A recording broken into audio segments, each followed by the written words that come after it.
Assalamualaikum warahmatullahi wabarakatuh.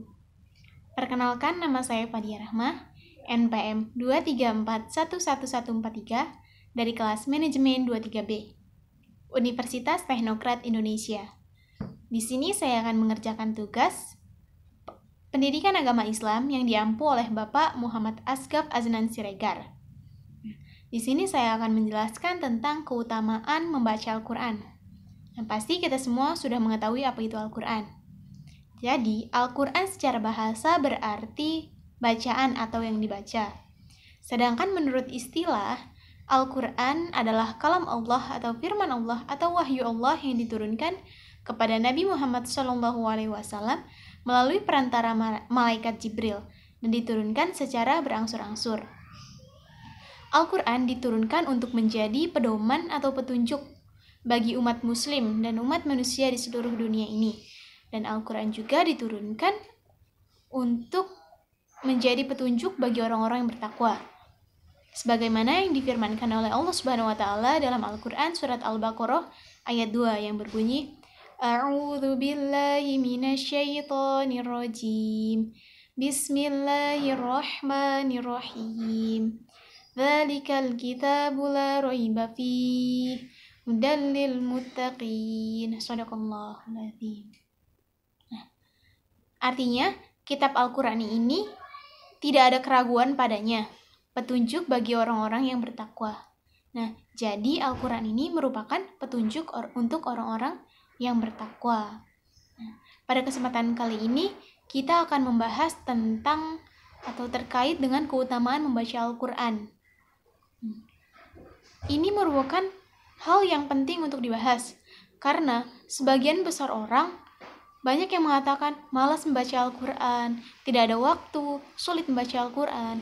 Padahal waktu kita ada 24 jam, kita tinggal menyisihkan sedikit saja waktu kita untuk membaca Al-Quran. Dan jika kita tidak bisa membacanya, kita pelan-pelan belajar untuk membaca Al-Quran. Kalau kita mau belajar, pasti ada jalannya agar kita bisa membaca Al-Quran. Nah, di dalam Al-Quran juga banyak kebaikan-kebaikan apabila kita membacanya. Nah, Allah Subhanahu wa taala akan memberikan keberkahan kepada kita apabila kita membaca Al-Quran. Nah, kita sebagai umat muslim pasti ingin didekatkan oleh Allah Subhanahu wa taala, selalu dekat oleh Allah dan diangkat derajatnya. Nah, apabila kita ingin menginginkan itu, kita harus melakukan berbagai ikhtiar. Nah, ada salah satu ikhtiar yang bisa kita coba. Apa itu? Yaitu membaca Al-Quran. Nah, dengan membaca Al-Quran, kita dapat mendekatkan diri kita kepada Allah Subhanahu wa taala dengan apa? Dengan ikhlas, dengan niat yang tulus untuk mendapatkan ridho Allah Subhanahu wa taala dengan cara membaca Al-Quran. Nah, di dalam membaca Al-Quran terdapat banyak keutamaan-keutamaannya. Nah, mari kita bahas satu-satu. Yang pertama, dilipat gandakan pahalanya.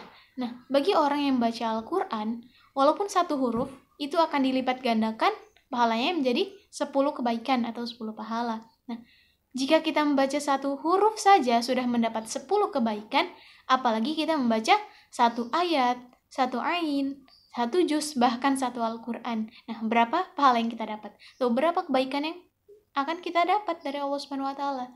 Nah, itu semua akan dilipat gandakan oleh Allah Subhanahu wa taala. Nah, walaupun kita masih terbata-bata dalam membaca Al-Quran, Allah Subhanahu wa taala mengetahui niat kita, tulus atau tidak, niat karena Allah atau bukan. Jika niatnya karena Allah Subhanahu wa taala, tetap akan diberikan pahala oleh Allah Subhanahu wa taala dan dilipat gandakan pahalanya. Dan yang kedua, diselamatkan pada saat penghisapan di hari akhir nanti atau di hari kiamat. Nah, orang-orang yang sentiasa membaca Al-Quran ini akan diangkat derajatnya oleh Allah Subhanahu wa taala. Nah, akan dijauhkan dari hisab, penghisapan di akhirat nanti.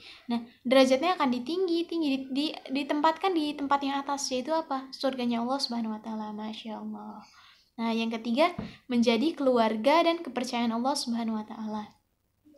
Nah, bagi orang-orang yang selalu membaca Al-Quran, yang ahli Al-Quran, paham Al-Quran, akan menjadi keluarga atau orang kepercayaan Allah Subhanahu wa taala.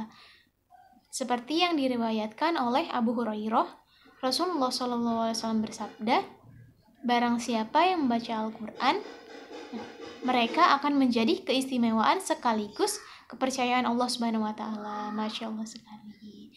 Nah, yang keempat, menjadi obat terbaik. Apabila perasaan kita sedang was-was, pasti kita semua pernah merasakan itu. Entah tidak tenang atau kita berpikir akan hal buruk terjadi nantinya. Nah, agar mencegah perasaan itu, sebaiknya kita membaca Al-Quran. Agar apa? Agar hati kita tenang. Menjadi obat terbaik apabila kita sedang sakit. Nah, itulah membaca Al-Quran menjadi obat terbaik. Karena di dalam Al-Quran mengandung kandungan-kandungan kenikmatan dan keindahan yang dapat menenangkan hati kita, pikiran dan jiwa kita itu. Nah, yang kelima, rumah kita akan diberkahi oleh Allah Subhanahu wa taala. Nah, bagi orang-orang yang memiliki rumah dan tinggal di situ, orang tersebut sering sekali melantunkan ayat suci Al-Quran. Dalam keluarga itu selalu setiap hari, setiap jam membaca Al-Quran terus. Nah, Allah akan memberkahi rumah itu. Nah, rumahnya akan dibuat seolah-olah seperti bercahaya. Selalu diterangi oleh Allah Subhanahu wa taala dan diberi keberkahan. Semua urusannya dimudahkan ya. Nah, yang keenam, dijauhkan dari setan. Setan atau jin merupakan makhluk Allah yang senantiasa menggoda manusia agar terjerumus ke maksiatan. Nah, pasti saja setan selalu membujuk kita untuk melakukan kemaksiatan. Nah, ada satu cara untuk mencegahnya, yaitu apa? Dengan membaca Al-Quran. Dengan membaca Al-Quran, setan itu gak mau dekat sama kita. Nah, setan pun pernah berkata, jika kita sebelum tidur membaca ayat kursi, nah setan itu gak akan bisa ngedekatin kita saat kita tidur, gak bisa ngejahatin kita sampai waktu subuh. Nah, Allah menjaga kita di situ. Makanya dengan baca Al-Quran kita dijaga oleh Allah Subhanahu wa taala dari gangguan setan. Nah, yang terakhir, mendapatkan perlindungan Allah Subhanahu wa taala. Dengan baca Al-Quran kita dapat perlindungan, selalu dilindungi oleh Allah Subhanahu wa taala agar dapat terhindar dari malabahaya dan lain-lain. Dan Allah selalu menjaga kita apabila kita membaca Al-Quran dengan niat untuk mendapatkan ridho dari Allah Subhanahu wa taala. Nah, itulah beberapa keutamaan-keutamaan dalam membaca Al-Quran. Nah, semoga kita selalu meningkatkan amalan-amalan kita, yaitu amalan membaca Al-Quran, agar kita selalu dekat dengan Allah Subhanahu wa taala. Nah, demikianlah pembahasan dari saya. Kurang lebihnya saya mohon maaf. Apabila ada kebenaran, itu datangnya dari Allah Subhanahu wa taala. Apabila ada kesalahan, itu datangnya dari saya sendiri. Mohon maaf. Wassalamualaikum warahmatullahi wabarakatuh.